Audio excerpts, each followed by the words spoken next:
So just to show you guys the gameplay, we're going to keep this video nice and brief. Wanted to explain, when you get to this part of the raid, this is after you have sealed off the forge sections. I usually like to build my E-bond stacks as high as up, build my dehydrate all the way up, and then double stack my weapon buff to get that double proc on the Starfire. And then I run down.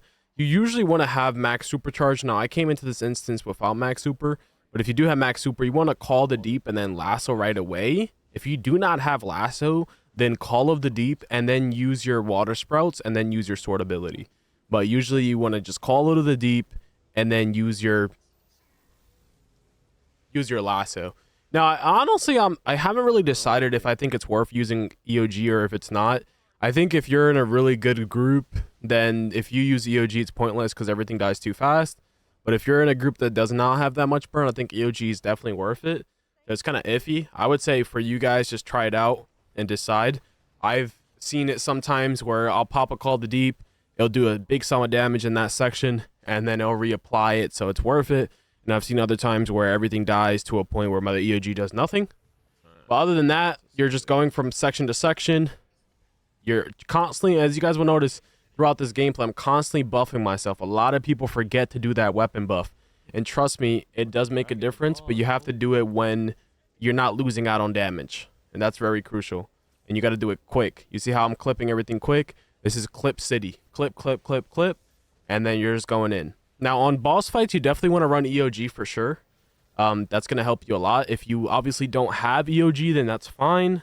But if you have the ability to run EOG, I would most definitely suggest you run it. But pretty straightforward. Sword, sword, sword. When you get to that last animation that you're like in the air, you go into water sprouts. And then I like to clip my dehydrate into Neo, clip my dehydrate into my bubble, clip my dehydrate into breakout, clip it into my trinket. Try to, as much as you can, clip your dehydrate so that way you're not stuck in animation. Again, this whole shebang is about clip city. That's what's going to change you from other players because everyone's water right now. For you to be better than the other water players, you have to know how to clip. You have to know when and where to hit your call to deep. And you also have to know how to lasso. And lasso is obviously going to help a lot. You guys will notice throughout my streams and through my videos how ads are just going to get one-shotted, and that's obviously because of lasso. So it takes some skill in timing those lassos. You don't want to just pop it randomly. You want to wait until the ads are around 50-60% health, so that way you get that one shot. And yeah, pretty much water right now is the best. It's not even close. As you guys can see, it does not need Omega.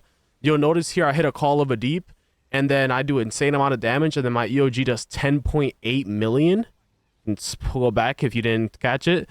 So, like I said, you definitely want to run that EOG because it definitely does a lot of damage. And obviously, try to place your EOGs on top of your group members so that way that you get the damage from them as well. There, you guys saw a lasso proc. And, yeah, I mean, pretty straightforward. In and out.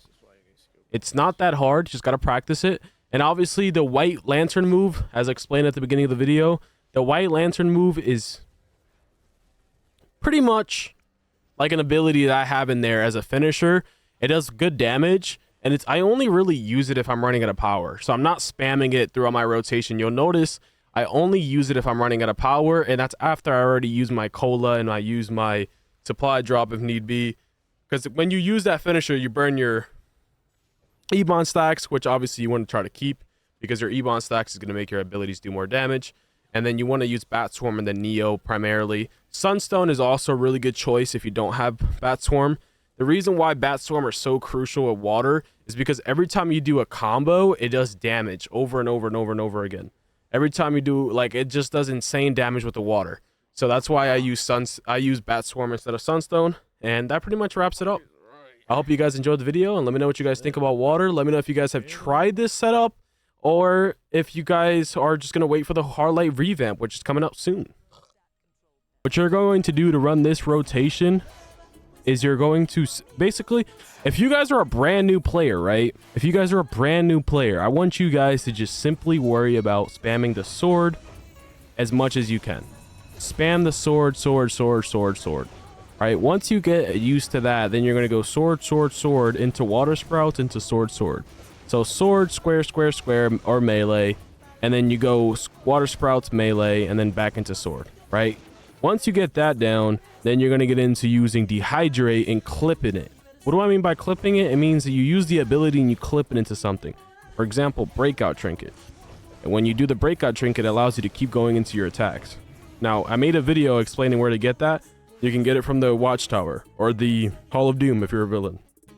Now, the next thing is you can clip it into your Neo as well. You can clip it into your trinket.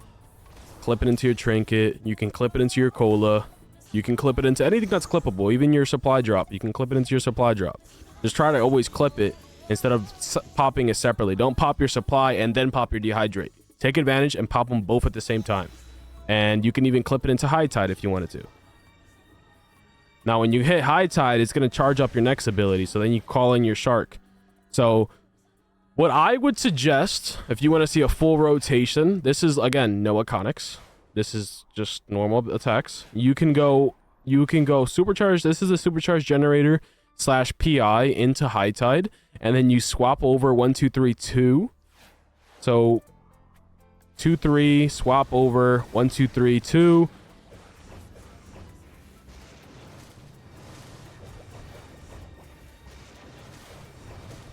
Now, one of the cool things about this rotation, though, is that when you use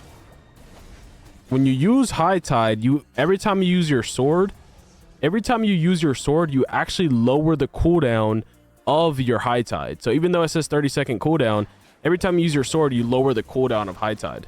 So it's actually really good because that means that if you do this rotation, you do drown into high tide, you're going to put the PI, which is then going to make your shark do more damage because of the PI plus the high tide, which is going to make it do a critical damage. So this is actually a really good setup. And this is why I say, like, you don't necessarily need lasso or any sort of iconic when it comes to water. If you want to avoid iconics, water is the power to go. This is a really, really strong setup that you can do. Again, it's pretty straightforward. You go 2, 3, swap over 1, 2, 3, 2. And then you're just doing the same thing, sword, sword, sword. And again, if you guys are wondering why we keep doing that 2, 3 in the second loadout, it's because of the Starfire. I did explain this in my old water video, but that's pretty much the reason why. And yeah, this is the loadout that you guys can use if you guys are new players. And yeah, I hope to see you guys using water, and let me know what you guys think. Now, before we go, quick rundown on the main setup. For the main setup, guys, you're going to want, for the artifacts, you're going to want a candle, Ebon, trans, scrap, and book. Mods, you want the ultimate head mod, escalating might for the neck, back ultimate mod, chest penetrating strikes, legs ultimate, max damage. If you guys are wondering where to get these mods, you get them from your base. You go through the generators and you can get them from their base. And then the ultimate ones, you can get them from the marketplace or through the broker. And that's how you get those. On boss fights, I suggest you run EOG instead of candle, so that every other art is the same. If you don't have any of the arts that you see on the screen, you can swap them in for one of these. I would recommend Omega last, though. Candle, Sin, and Quizlet would be your best bet. If you don't have any of them, then you can use Omega. But I would suggest using these 5. Again, water just does not need Omega. If you use Omega, you're actually losing out on damage. You're not gaining any. Now, with allies, Starfire, Flash, I explained it. Every time you use this, you buff up your might, and you can actually quadruple stack it, meaning you can use weapon buff, reset it, then use weapon buff, reset it, and then you can quadruple stack your might, and you'll see here in a second, 1.5 million might. So yeah, pretty much straightforward. You just keep spamming it every time it's off cooldown, and you just continuously increase your might. And I think that's pretty much it. And augments, obviously all red. And for the main loadout, for the best loadout in my opinion, this loadout, part of the reason why it makes it the best is because this is like really fast, efficient. You don't spend too much time. It's like boom, boom, boom, boom, quick. So this is why I like to use it. Again, the loadout I just showed previously is also really good and doesn't require iconics, but I do think that Bat Swarm and Lasso are really good additions to your setup, and I definitely think everyone should have it. But if you can't get it, you can't get it. But I hope you guys all enjoyed the video, and I'll see you guys in the next one.